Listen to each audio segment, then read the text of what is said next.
7 सितंबर 1974 को पाकिस्तान की मुंतखब कौमी असम्बली ने कादियानियों को मुतफ़िका तौर पर गैर मुस्लिम अक़लियत करार दिया। इस अहम तारीख़ी फ़ैसले की बुनियादों में जहां 1953 की तहरीक ख़त्म नबूवत के शहदा का खून शामिल है, वहीं कादियानियों को गैर मुस्लिम अक़लियत करार देने की इस आइनी तरमीम और इस अहम फ़ैसले की बुनियाद इस्लामी जमीयत तलबा से ताल्लुक़ रखने वाले निश्तर मेडिकल कॉलेज के वो तलबा हैं जिन पर कादियानी जमात के गुंडों ने मिर्ज़ा ताहिर की सरबराही में चिनाब नगर साबका रब्वा के रेलवे स्टेशन पर शदीद तशद्दुद किया।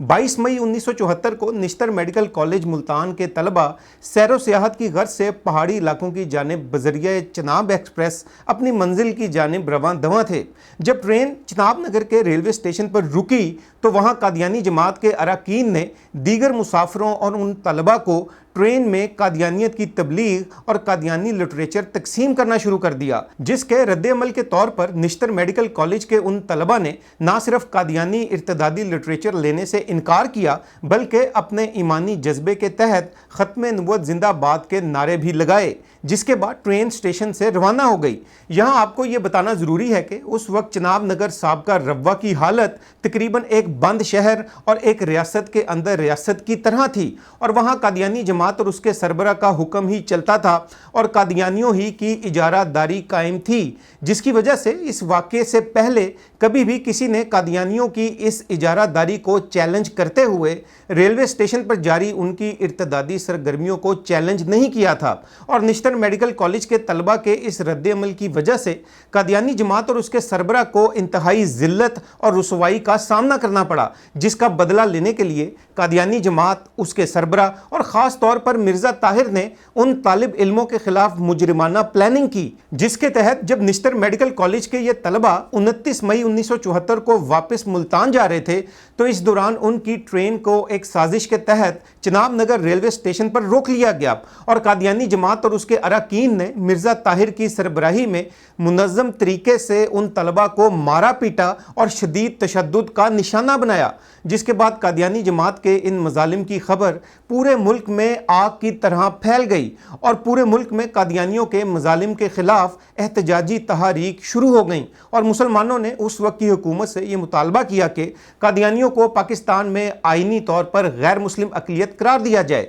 जिसके बाद इस मामले को बहस के लिए पार्लियामेंट में लाया गया, जहां कुल 13 दिन तक कादियानियों के कुफरिया अकायद व अज़ाइम पर बहस हुई और कादियानी जमात खुद दरख्वास्त करके पार्लियामेंट की इस बहस में पूरी तैयारी के साथ अपनी टीम के हमरा मिर्ज़ा नासिर की सरबराही में शरीक हुई। कौमी असम्बली के इन इजलासात में मुकम्मल बहस सुनने के बाद कौमी असम्बली के तमाम मेंबरान ने कादियानियों को गैर मुस्लिम अक़लियत करार देने के हक़ में मुतफ़िका तौर पर वोट दिया और यूँ मुस्लिम दुनिया में पाकिस्तान को ये एजाज़ हासिल हुआ कि पाकिस्तान मुस्लिम दुनिया का वो पहला मुल्क बना जिसने कादियानियों को आइनी तौर पर गैर मुस्लिम अक़लियत करार दिया। जिस तरह 7 सितंबर 1974 एक तारीखी दिन है, इसी तरह 29 मई का दिन भी नहायत अहमियत का हामिल है और ये दिन जहां हमें निश्तर मेडिकल कॉलेज के तलबा की अजीम कुर्बानियों की याद दिलाता है, वहीं ये दिन कादियानियत के मज़ालिम और उनके मुतशद्दिद रवैयों की अक्कासी भी करता है। 29 मई को कादियानियों के तशद्दुद का निशाना बनने वाले उन तलबा में से एक तालिब इल्म का नाम डॉक्टर अरबाब आलम है, जो कि ना सिर्फ इस वाक़े के चशमदीद गवाह हैं बल्कि उस वक्त तलबा यूनियन इस्लामी जमीयत तलबा निश्तर मेडिकल कॉलेज के सदर भी थे। 29 मई 1974 को पेश आने वाले इस साने के बारे में उनका कहना है कि जब रब्वा में पहुँचे तो अब वहाँ ट्रेन ठहरी तो हमने ये जानबूझकर रास्ता अख्तियार नहीं किया था। बाज़ लोगों को ये गलतफहमी रही है कि ये जो हमने रास्ता मुंतखब किया था वो जो इसी वजह से था ताकि हम वहाँ कोई गड़बड़ करें और किसी किस्म का कोई एहतजाज मुनज़्ज़म करें, बल्कि सीधी सादी बात थी कि हर दफ़ा हमने कोशिश की कि हमें बाया लाहौर दिया जाए, वो ऐसी ट्रेन दी जाए जो लाहौर के रास्ते जाए, क्योंकि ज़्यादातर तलबा जो थे वो सेंट्रल पंजाब के थे। तो इस वजह से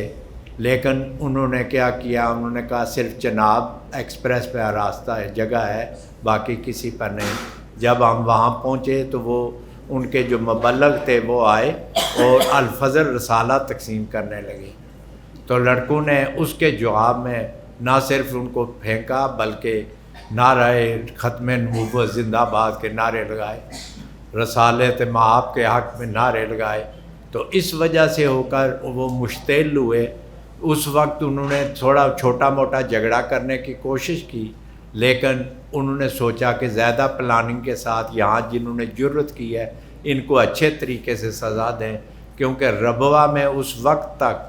کوئی بھی جو ہے مرزیوں کے خلاف بات نہیں کر سکتا تھا۔ لیکن میں اسی وقت جس طرح میں نے پہلے کہا ہے کہ یہ خراج تحسین پیش کرتا ہوں جمعیت اور مولانا مودودی صاحب کا، اور علماء جو محراب و ممبر کے مالک ہیں یا محراب و ممبر کو جنہوں نے ہم تک یہ چیزیں پہنچائی ہمارے دعا۔ میرا کوئی مذہبی گھرانے سے تعلق نہیں تھا کہ میں کہوں کہ جو مجھے گھر سے یہ تربیت ملی تھی، نہیں، بالکل ہی نہیں تھا، لیکن ان کے ذریعے،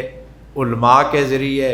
اور یہ جمعیت کے ذریعے ہم تک یہ خبر پہنچی کہ جناب نبی کریم صلی اللہ علیہ وسلم کا جو ایمان لانا ہے وہ اصل ایمان ہے، جزو ایمان نہیں ہے۔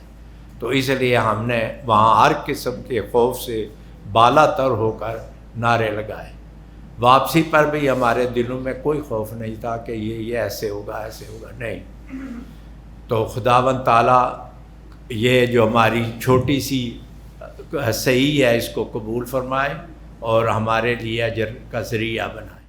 ڈاکٹر ارباب عالم صاحب اور دیگر طلبہ پر قادیانیوں کی جانب سے کیے جانے والے شدید مظالم نہ صرف قادیانیوں کو غیر مسلم اقلیت قرار دیے جانے کے تاریخی فیصلے کی بنیاد بنے، بلکہ قادیانی جماعت اور اس کے اراکین کے انتہا پسند اور متشدد رویے بھی ان واقعات کے بعد پوری دنیا کے سامنے آشکار ہوئے، اور پوری دنیا نے دیکھا کہ جھوٹے مدعی نبوت کی جانب سے بنایا گیا یہ دھوکے باز گروہ نہ صرف عقیدہ ختم نبوت کا باغی ہے، بلکہ قادیانیت مذہب کی آڑ میں اسلام اور مسلمانوں کے خلاف انتہا پسند اور متشدد سیاسی تحریک بھی ہے۔ آخر میں آپ سب کو میں یہ پیغام دینا چاہوں گا کہ جہاں ہمیں 7 ستمبر 1974 کو یاد رکھنے اور اس حوالے سے پروگرامز اور سیمینارز وغیرہ منعقد کروانے کی ضرورت ہے، وہیں ہمیں 29 مئی کے حوالے سے بھی آگہی پر مشتمل پروگرامز منعقد کروانے کی اشد ضرورت ہے، تاکہ ہم اپنی آنے والی نسلوں تک تحفظ ختم نبوت کا عظیم پیغام پہنچانے کے ساتھ ساتھ قادیانی سازشوں سے متعلق بھی اپنی نوجوان نسل تک آگہی پہنچا سکیں۔ شکریہ۔